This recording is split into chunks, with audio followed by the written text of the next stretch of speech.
92ஆம் சங்கீதம் 12ஆம் வசனம். அல்லேலூயா அல்லேலூயா.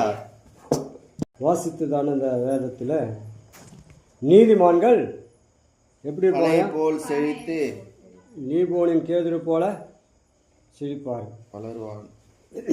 இதே வசனத்தை நாங்கள் ஒரு இடத்துல தியானித்தோம். அப்போ தியானிக்கும் போதும் அதே வார்த்தை மறுபடியும் தியானிக்கும் போது ஒரு மாற்றத்தை நான் பார்த்தேன். இன்னும் நீதிமான்கள் பனையை போல செழிக்கணும். அதாவது பனை மரத்தை விடுங்க. இப்போ நம்ம மாங்காய் மரத்தை வச்சுக்கிறோம், அது எப்படி இருக்கணும்னு நம்ம ஆசைப்படுறோம். நிறைய கனி கொடுக்கணும். கனி கொடுக்கணும்னா என்ன பண்ணும்? அதுக்கு தண்ணியை ஊற்றாத விட்டா என்ன ஆகும்? அதே மாதிரி தான் நீதிமான் செழிக்க வேண்டும் அப்படின்னா தண்ணி அதுக்கு ஊற்றணும். அது போல தான் இங்கே வேதம் என்ன சொல்றது? நீதிமான் பனையை போல செழிப்பானாம். அப்போ செழிக்கத்துக்கு நீதிமான் செழிப்பதுக்கு ஒரு காரணம் என்னன்னா, இந்த வேத வசனம் தான் நம்மளுக்கு ஜீவ தண்ணீர், ஜீவ வார்த்தை, எல்லாம் இந்த வார்த்தை தான் நமக்கு. இந்த வார்த்தையை யார் யார் உட்கொள்கிறார்களோ, இந்த வார்த்தையின்படி யார் யார் நடக்கிறார்களோ அவர்கள் தான் என்ன பண்ண முடியும்? செழிக்க முடியும். எப்படி ஒரு மரத்துக்கு நம்ம தண்ணி ஊற்றும் போது அது செழிக்கிறதோ, அப்படியே நீதிமானாகிய நாம் செழிக்க வேண்டும் என்றால் இந்த சத்திய வேத வசனத்தை நம்ம என்ன பண்ணோம்? உட்கொள்ள வேண்டும், தியானிக்க வேண்டும். அதுதான் சங்கீதத்தில் 1ஆம் அதிகாரத்தில் சொல்றாரு, கர்த்தருடைய வேதத்தில் இரவும் பகலும் தியானமா இருக்கிற மனுஷன் அவன் எங்க இருப்பான்? நீர்க்காலமாய் ஓரப்பட்டு தன் காலத்தில் தன் தனியை கொண்டு இலையுதிராத மரத்தை போல் இருப்பான். அவன் செய்வதெல்லாம் வாய்க்கும். அப்படியானா வேதத்தில் தியானமா இருந்தா தான் வாய்க்கும். வேதத்தில் தியானமா இல்லாம வாய்க்காது. அப்ப நம்ம வாழ்க்கை செழிக்கணும்னா, நீதிமானுடைய வாழ்க்கை செழிக்கணும்னா எதை உட்கொள்ள வேண்டும்? சத்திய வேத வசனத்தை உட்க வேண்டும். இது ஆகாரம். இதுவும் ஒன்னாதான் ஆகாரம், அன்றாட ஆகாரம். இதுவும் ஒரு ஆகாரம். அதாவது சாப்பிட்றது அதாவது சரீரத்துக்கு பலன். இது நம்மளுக்கு ஜீவனுக்கே பலன். இந்த சத்திய வேதம் நம்மளுக்கு ஜீவனுக்கே பலன். அப்படியானா நம்ம செழிக்க வேண்டும் என்றால் இந்த வேத வசனத்தை நம்ம என்ன பண்ணணும்? ஒவ்வொரு நாளும் தியானிக்க வேண்டும். அல்லேலூயா. அப்படி நீதிமான்களா இருக்கும் போது அவன் வாழ்க்கை தேவனாய் கர்த்தர் ஆஸ்வதிக்கிறார். எந்தெந்த பிள்ளை தேவனுக்கு முன்பாக நீதிமான்களா இருக்கிறார்களோ அந்த பிள்ளைகளை கர்த்தர் என்ன பண்றாராம்? ஆசீர்வதிக்க வாழ்க்கை செழிப்பாய் மாற்றுகிறாராம். அப்போ செழிப்பாய் மாற்றுவதற்கு உட்கொள்ள வேண்டியது வேத வசனம். அதான் கர்த்தருடைய வேதத்தில் பிரியமா இருக்கணும். அப்போதான் நீர்க்காலங்கள் ஓரமாய் நடப்பட்ட பிள்ளைகளை போல காணப்படும். அப்படியே நான் நீதிமானுடைய வாழ்க்கையில என்னென்ன நடக்கின்றது இன்னைக்கு பார்க்க போறோம். அல்லேலூயா. சரி, இன்னொரு வசனத்தை வாசிக்கலாம். எரேமியா 17:8 வாசி. அல்லேலூயா. எங்க இருக்கிற மரம் எப்படி இருக்கும்? அல்லேலூயா. அப்ப தண்ணீர் அவன் தண்ணீரண்டிலே நாட்டப்பட்டதும், அல்லேலூயா, அவன் தண்ணீரிலே நாட்டப்பட்டதும் கால்வாய் ஓரமாய் தன் வேர்களை விடுவதும். அல்லேலூயா. உஷ்ண காலம் வந்தா கூட எப்படி இருப்பாங்களாம்? இளைய பச்சையாகவே இருக்கும். அல்லேலூயா. அப்போ நம்முடைய வேரெல்லாம் எங்க ஊன்றி இருக்கணும்? ஏசு கிறிஸ்து வசனத்தில் ஊறி இருக்கணும். ஏசு கிறிஸ்து வசனத்தில் நம்ம வேர்கள் ஊறி இருந்தா நம்ம எப்பவுமே எப்படி இருப்போம்? கனி தருகிற மரங்களை போல இருப்போம். அல்லேலூயா. அவன் செய்வதுதான் வாய்க்கும். அல்லேலூயா.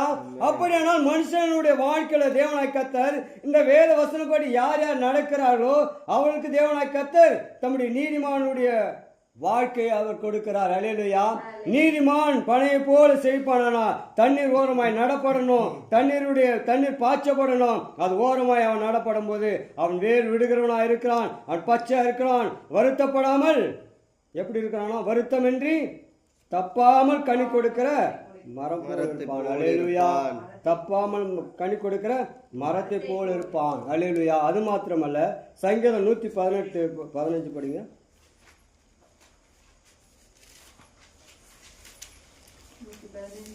118:15. நீதிமான்களுடைய கூடாரங்களில் ரட்சிப்பின் கம்பீர சத்தம் உண்டு. கர்த்தரின் வலது கரம் பராக்கிரம் செய்யும். அல்லேலூயா. நம்ம நீதிமான்களா இருந்தா நம்ம கூடாரங்களா சத்தம் உண்டாகணுமா? கம்பீர சத்தம். நீதிமான்களுடைய கூடாரங்களிலே ரட்சிப்பின் கம்பீர சத்தம். அப்ப ரட்சிப்பின் கம்பீர சத்தம் நம்முடைய கூடாரங்களில் இருக்க வேண்டும். யாருடைய வீட்டில் இருக்குன்னா அது நீதிமானுடைய வீட்டில் தான் எப்ப பாரு ரட்சிப்பின் கம்பீர சத்தம் உண்டா இருக்கும். மற்ற வீட்டில் பாருங்க என்ன சத்தம் உண்டா இருக்கும்? சண்டை சச்சுருவு. எங்க வீட்டில் பக்கத்தில் ஒருத்தர் இருக்கிறாங்க, எப்ப பாரு சண்டை. உங்க சொந்தக்கார தான், உங்க பங்காளிங்க தான் அவங்க. தண்ணி அடிச்சுட்டு வந்துட்டாருன்னா அவர் அவ்வளோதான். அவர் என்ன பேசுறாருன்னா அவருக்கே தெரியாது. தண்ணி அடிக்காத அவங்க மிஸ்ஸஸ் அது என்ன பேசுன்னு அவருக்கே தெரியாது. ஆனால் வார்த்தைகள்லாம் அமெரிக்கன்ஸ் வார்த்தை, நம்ம தமிழ் வார்த்தை எதுவும் பேசுறதில்லைமா, அவங்கெல்லாம் அமெரிக்கன்ஸ் வார்த்தை, நமக்கு புரியாது அந்த வார்த்தையெல்லாம். ஆனால் நீதிமானுடைய வீட்டில் என்ன சத்தம் உண்டாகணும்? கம்பீர சத்தம், ஆடல் பாடல் சத்தம் உண்டாகணும். அல்லேலூயா. அப்படியானால் நீதிமானுடைய கூடாரங்களிலே ரட்சிப்பின் கம்பீர சத்தம், ஒரு சத்தம் இல்ல, ரட்சிப்பின் கம்பீர சத்தம். அல்லேலூயா. அப்படியே ரட்சிக்கப்படுகிற உனக்கும் எனக்கும் தேவனாய் கர்த்தர் தேவனை துதிக்கும்படியான ஒரு கம்பீரத்தை கொடுத்திருக்கிறார். அதுதான் நீதிமானுடைய கூடாரங்களில் இருக்க வேண்டும். அப்படியே ஒரு கிறிஸ்துவ குடும்பத்துல என்ன இருக்கணும்? கம்பீர சத்தம். அதனால தான் நீங்க என்ன பண்றீங்க, 6 7 ராணுவம்னா எங்க உக்காந்துடுறீங்க? அதுதான் நீதிமானுடைய கூடாரம். அல்லேலூயா.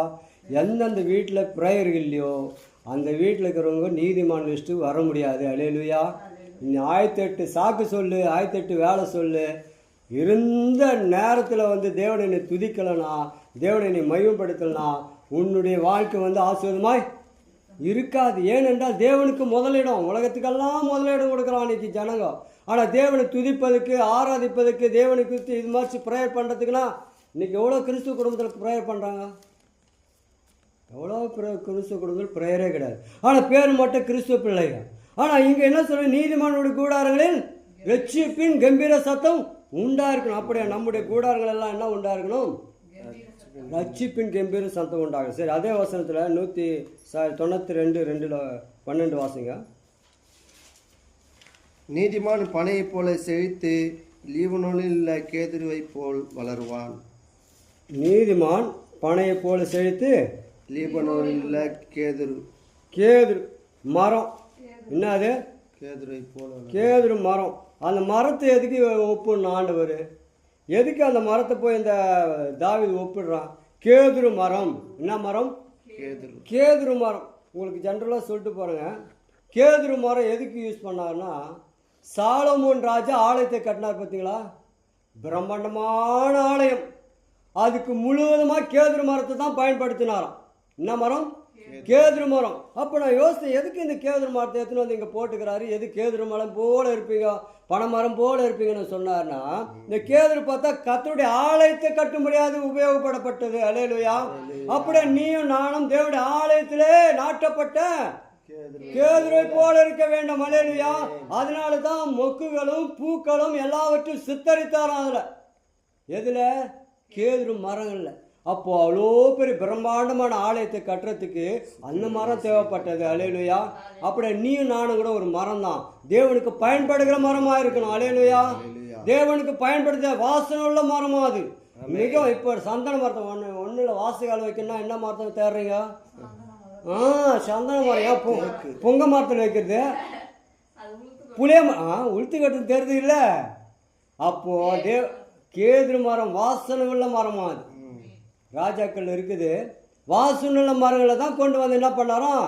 ஆலயத்தை கட்டினாராம். நம்ம எப்படி இருக்கணும்? மற்றவர்களுக்கு வாசனை கொடுக்கிற மரங்களாக இருக்க வேண்டும். அல்லேலூயா. மற்றவர்களுக்கு நம்ம புரோஜனமுள்ள மரங்களாக இருக்க வேண்டும். நம்ம பட்டு போன மரமாக இருக்கக்கூடாது. அல்லேலூயா. அப்படியே நம்ம கேதுரு மரம் போலனா, அப்போ அந்த மரத்தில் என்ன வச்சுக்கிற ஆண்டவனா, அது உபயோகப்படுத்துறது எதுக்காக? தேவனுடைய ஆலயத்தை கட்டுவதற்காக. அல்லேலூயா. நீயும் நானும் கூட உபயோகமுள்ள ஒரு மரங்களாக இருக்க வேண்டும். தேவன் பிரியப்படுகிற ஒரு மரங்களாக இருக்க வேண்டும். அந்த ஆலயத்தில் அவன் எல்லாவற்றையும் படைத்து விட்டு ஒவ்வொரு கேதுரு மரங்களை எல்லாவற்றையும் படைத்து பூக்கள் எல்லாம் பண்ணி வைத்தாராம். எங்க? தேவனுடைய ஆலயத்தில். அல்லேலூயா. கொப்பேர் மரம் எதுக்கு பயன்படுத்தினது? கொப்பேர் மரம் அது வந்து நோவா காலத்தில் பயன்படுது. எல்லா நோவத்தை தேவனாய் கர்த்தர் என்ன பண்ண போகிறோம்? ஜலத்தினால அழிக்கப்பட போகிறேன். நீ ஒரு கொப்பேர் மரத்தினால என்ன பண்ணு? ஒரு பேழை உண்டாக்கு. அந்த பேழையில் வந்து எல்லாவற்றையும் அது உள்ள சேர்த்துக்கோ. அப்போ நம்ம மற்றவர்களுக்கு வந்து அடைக்கலமான மரங்களாக இருக்க வேண்டும். அல்லேலூயா. அநேகருக்கு நம்ம எப்படி இருக்க வேண்டும்? அடைக்கலமான மரம். நம்ம மூலியமாக அநேக தேவனுடைய சமூகத்தை நாடி வர வேணும் நம்ம கிட்ட.